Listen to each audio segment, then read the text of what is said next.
people, the actors who are incredibly shy, and like who you think are very, big personalities.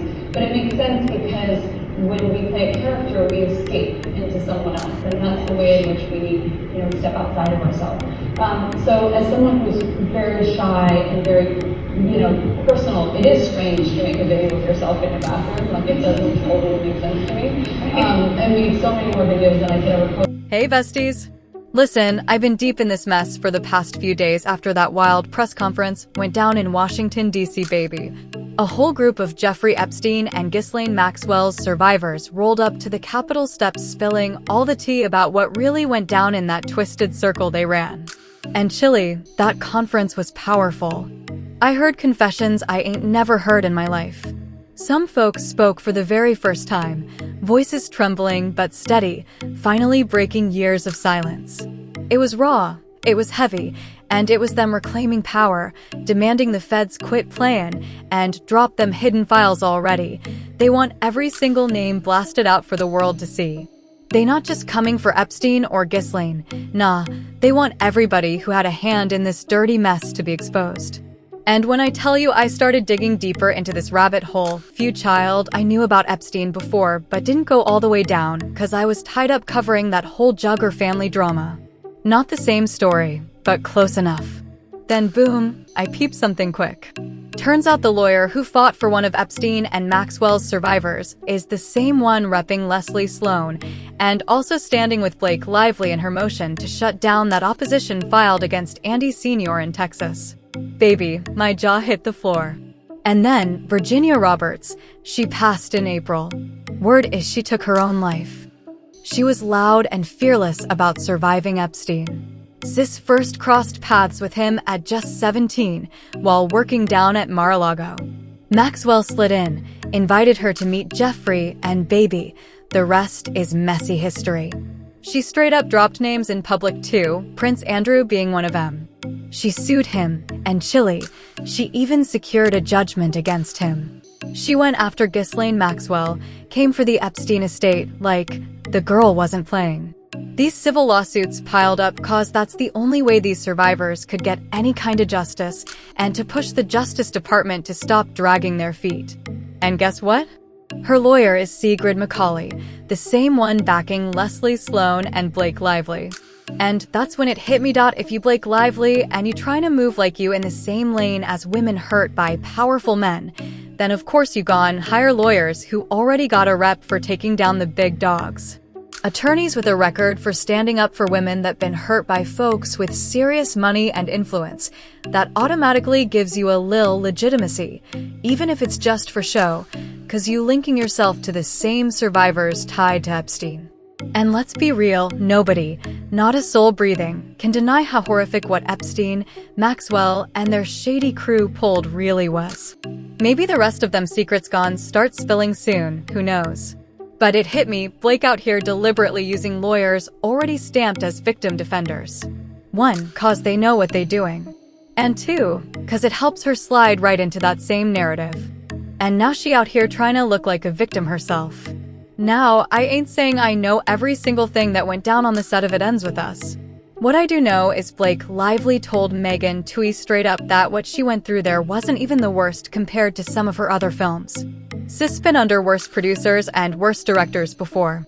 What really got under her skin was this so-called smear campaign she swore was aimed at her. That's what seemed to eat her up the most. So for her to now align herself with actual trafficking survivors? Baby, it's wild. Cause them girls Epstein and Maxwell pulled in? They were mostly broke, struggling, and vulnerable. A lot came out of West Palm Beach neighborhoods that stay economically depressed. Some came from high schools where they ain't even have homes before they got wrapped up in it. Some of them came out of homes where parents weren't even present, locked up, or battling their own demons. Some had already been through SA as kids, so they were sadly groomed to normalize that type of abuse. And that's awful, but if a child already lived through it once, they don't always recognize the second time as danger. They more likely to just accept it, and that's tragic. Epstein and Maxwell knew that, and they preyed on it. They went after folks struggling, broke, scraping by. Like, I'ma give this man a massage and walk away with $200. That's how they lured them in. So these women, these kids, they didn't have privilege, no safety net. Meanwhile, Blake? Sis got a whole billionaire husband with ties to over $15 billion in businesses. It ain't even the same playing field. That's basically how wide Mr. Reynolds' bag stretches. He not technically a billionaire himself, but let's be real, he's stacked heavy. All them businesses he's cashed out on? Together they worth billions. So he's sitting in a power seat, period. Honestly, he's way closer to Epstein's status than he is to anybody's victim. And no shade, he ain't Epstein, let's be clear, but Epstein was a billionaire, right? So Blake's world lines up more with that kind of privilege than with the women Epstein preyed on. Now, let's not forget, there were multiple law firms in play for the Epstein and Maxwell survivors. A lot of these attorneys weren't just filing cases for the payouts, they wanted that discovery, that inside info, to actually back up and prove the whole mess, and a lot of times, civil cases end up cracking the door open for the feds.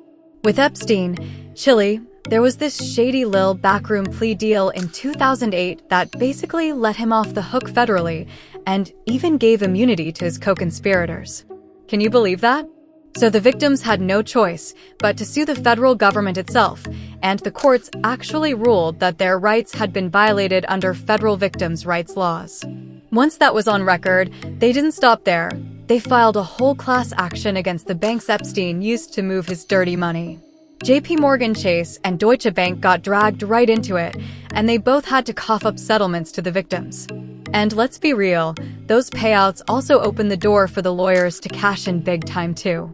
And you know how it goes. When lawyers got that 30% contingency lined up, they'll start running up bills and stacking fees left and right just to make sure they get their slice. In this case, the attorneys who backed these victims worked pro bono up front, but best believe they collected 30% off every award the survivors pulled in. So yeah, they put in the hours, but that cut was guaranteed. And let's not forget Sigrid's firm. She repped more than a few of these victims herself, making sure her name stayed tied to the whole Epstein fight. Her and the firm, boys, Schiller and Flexner, walked away with 2 big settlements for a whole class of Epstein victims. And Chile, right on their website they bragged in that Judge Rakoff signed off on their 30% cut, which came out to a jaw-dropping $87 million. Yep, 87 M's. Judge Rakoff even said, "In my 27 years on this bench, I ain't never seen a settlement this good come together this fast in a case this messy." And all that went down when they dragged JP Morgan Chase into court. I am his home, and our girls are his home. And just like that 19-year-old boy, he races home. Whether it's from across the globe or a meeting across the street, he is hardwired to get home. If he came home from set not in his wardrobe, we would be very concerned. Soaked in mud, fake blood, real blood, prosthetic scars, superhero suits, tap shoes, or clown makeup, Daddy always comes home. And that man races back to his real life like nothing I have ever seen. Especially not by someone who's able to be so all in his work life.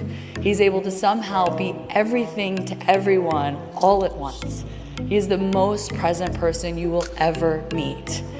And yes, he creates magic in his work, but man, oh man, does he create magic in his real life. Breaking news, Judge Lyman does the right thing and kicks Perez Hilton's case back to Nevada. This is a massive win. Dear, that whole stream was a trip, and sis really need to go peep it, because it was nothing but a roller coaster of messy emotions. Perez out in Nevada sitting through this hearing that was looking real pointless, because the judge straight up was like, this ain't my lane. I'ma toss it back to New York, and if they want it, they can have it. And whew, Perez looked crushed, especially after all that trash Perez been talking about Judge Lyman. Been hollering for months that Lyman was biased, yada yada yada, but me? I was riding for Leanne in them comments like, nah, y'all ain't gonna drag me into that. I ain't always vibed with Lyman, but I was like, let's at least give the man a shot. And boom, look at him now.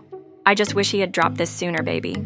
He went and typed up a whole 7-page breakdown, and you know we gon' walk through it with Leanne spilling her commentary, giving us that clean little summary at the end. Baby, yai, this one took a little minute to chew on, but whew, Lively's motion to force Perez in New York? Straight up denied, honey, without prejudice, because the court said, you don't even got personal jurisdiction. Can I get an amen in the chat? That's a win if I ever seen one, right, Leanne? It's the right call, period.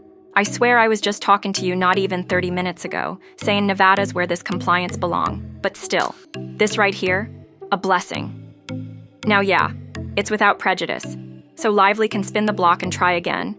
But let's be real. It's a lil peek at how the judge is leaning, you feel me? And Chile. This conclusion even says the court peeped Perez out here pro se, rolling solo without a lawyer. And everybody know the rule. If you fightin' alone, the court gotta give you some extra grace, cause 9 times out of 10, pro se folks ain't got that legal game or courtroom polish. And that's facts. Cause without some kind of protection, Perez could have fumbled his whole bag just off accident. But the court was like, nah, we ain't gonna play him like that. They said straight up, they ain't finna treat Perez's motion as him waiving his rights, especially since he out here with no lawyer and clearly trying to handle that subpoena mess out in Nevada. So boom, the judge basically tossed Perez a lifeline. And listen, y'all been dragging Lyman nonstop, but let me say it again. Yeah, there's been some stiff moves I ain't vibed with, but honestly, he's been way more fair than folks give him credit for. Leanne, you know I gotta call it like it is. A lot of calls ain't been in Justin's favor, true enough, but it ain't like Lyman been wild and way off the line either. He do lean more toward Blake sometimes, I can't lie. But right here, this right here is proof he can get it right, and he's finally showing. Look, jurisdiction's sitting where it belongs. But Chile, the gag is, this judge is actually protecting Perez, and that's wild because Perez been dragging this man through the mud with the worst kind of talk. Yet the judge still standing tall, not being petty, not seeking revenge, just proving to Perez like, listen, not only is jurisdiction wrong, but I'ma cover you cause you don't even know better.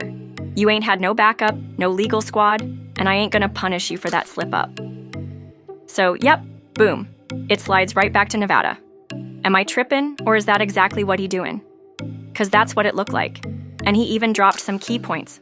1, Perez pro se, so he already walking in at a disadvantage. 2, Lively still ain't showing that the discovery she want from Perez even ties to his contacts with the forum state.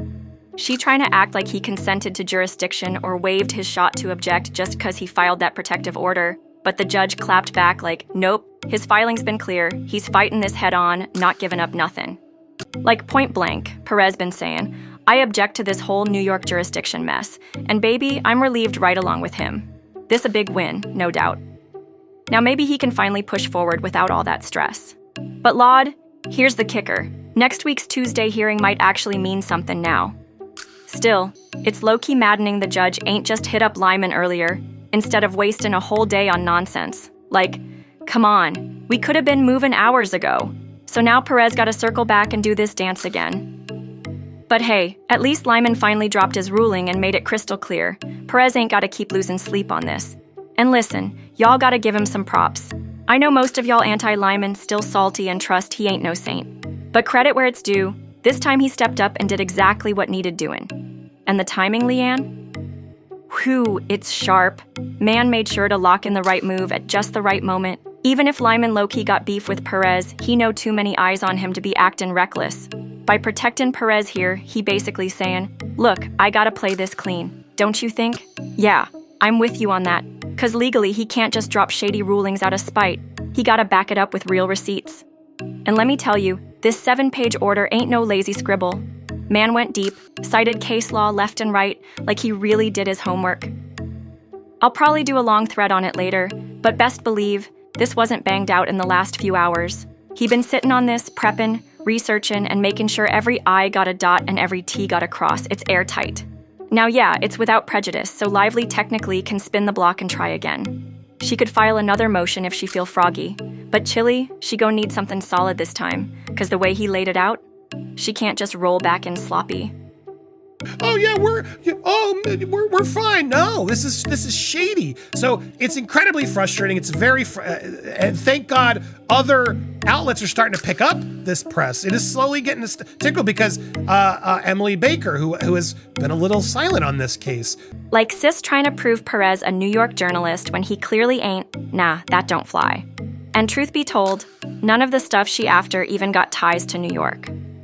The judge peeped that too, and straight up said her whole, he waived his objections, or he consented to jurisdiction argument was bogus, cause Perez been saying from jump, loud and clear, I do not consent. Period. So what new angle Lively even got now? Honestly, I don't see it. And yeah, Perez did snag a lil local shine, like 4 news outlets covering it. But the gag is, it looked like he took an L when he didn't. That's the annoying part of this messy case. It's all smoke and mirrors. And whew, Lyman really could have saved everybody time dropping this earlier knowing today's hearing was on deck. But hey, at the end of the day, Perez ain't the one who lost. Lively ain't win, that's the takeaway. Now we just gotta sit back and see what the next move gon' be. So boom. I guess Tuesday we gon' be right back at it with another follow-up, probably live again, and hopefully poppin' bottles to celebrate. And Leanne, this whole thing hit different for me too, cause it just proves my Florida case gon' stay locked in Florida, period. And that's real encouraging. Plus, with that motion last night and the judge's ruling, whew, he basically told the Wayfair folks, stop playing. If you want them receipts, go ask directly. Perez and I are journalists. We ain't coughing up private convos. That's an unfair burden.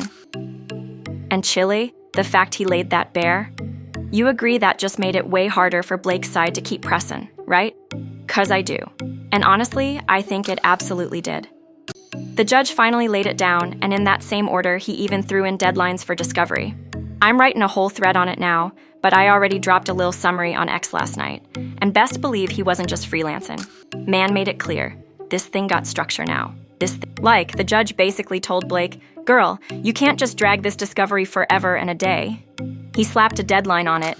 Discovery only up until February 18th, the date she filed that first amended complaint. Period. And honestly, that was Wayfair's compromise. And low-key a fair one too. So now, anything past that date, she can't touch it. Which baby is a blessing for both Perez and you, cause it shuts down all that extra fishing. Huge help.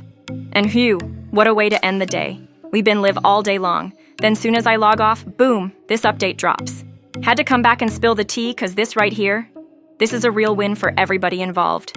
Drop your thoughts in the comments below, let's talk about it. If you're feeling the vibe, hit that like button. And if you're new to the fam, make sure you smash that subscribe button. Don't forget to hit that notification bell so you're the first to know when we drop the latest and greatest. Thanks for tuning in.